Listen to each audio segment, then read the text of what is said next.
Hello students, next हम discuss करेंगे question number 10 क्या कह रहा है। देखो, in how many number of distinguish permutations of letter Mississippi do the four I's not come together. ठीक है, देखो सबसे पहले तो इसके अंदर जो एन डिफरेंट ऑब्जेक्ट्स हैं, एन ऑब्जेक्ट्स हैं, डिफरेंट तो क्या है, नॉट डिफरेंट है।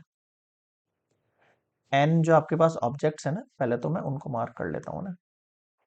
1 2 3 6 9 10 11 11 है। ठीक है भाई, अब उसमें जो सेम रिपीटेशन है वो देखो। यहाँ पर 1 2 3 4, तो 4 तो आपके पास आईज है ना। 1 2 3 4, 4 ही आपके पास एस है, और 2 आपके पास पीज है। ठीक है भाई, यहाँ तक समझ में आ गई बात? बिल्कुल आ गई सर। अब मैं क्या कह रहा हूँ वो समझना आप। मैं आपसे ये कह रहा हूँ, क्या कह रहे हो सर? सबसे पहले ये बोल रहा है do the four I's not come together, वो साथ में नहीं आने चाहिए। तो सबसे पहले मैं टोटल नंबर ऑफ अरेंजमेंट निकाल देता हूँ ना। टोटल नंबर ऑफ अरेंजमेंट निकाल रहा हूँ, जहां पे वो सेम आ भी जाएंगे और नहीं पे भी आएंगे, सारी चीज हो जाएगी। तो 11 का factorial divide by 4 factorial multiply 4 factorial multiply 2 factorial होगा इसका आंसर। देखो कैसे, 11 multiply 10 multiply 9 multiply 8 multiply 7 multiply 6 multiply 5 multiply 4 factorial divide by 4 factorial multiply 2 multiply 2। ठीक है, 4 से 4 कैंसिल हुआ, 3 टू ज़ा 6 से 6 कैंसिल हुआ, 4 टू ज़ा 8 से 8 कैंसिल हुआ। कितना बचा आपके पास? देखो फाइनली आपके पास जो वैल्यू बच गई, कौन सी बच गई? देखो 11 मल्टीप्लाई 10 मल्टीप्लाई 9 मल्टीप्लाई 7 मल्टीप्लाई 5, ये आपके बच गई है, लेफ्ट वैल्यूज बच गई है आपके पास। तो लेफ्ट वैल्यूज को मल्टीप्लीकेशन कर देते हैं, 11 मल्टीप्लाई 10 9 मल्टीप्लाई 7 मल्टीप्लाई 5। कितना हो गया इनका मल्टीप्लीकेशन?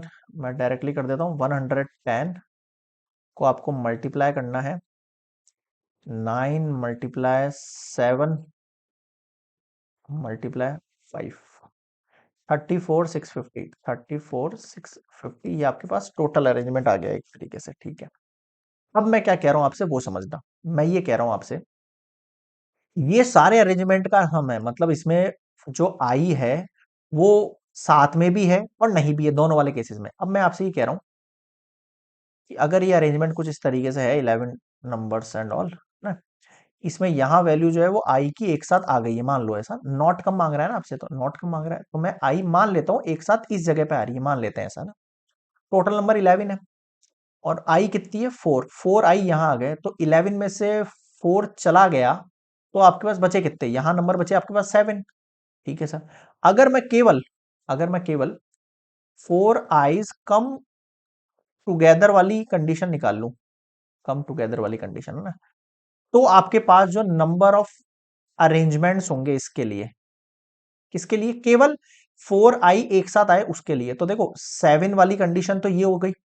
भाई 7 कंडीशन, जो 7 लेटर्स है वो तो चेंज हो ही रहे, और ये 4 लेटर को मैं एक पूरा बंच मान लेता हूं एक लेटर का।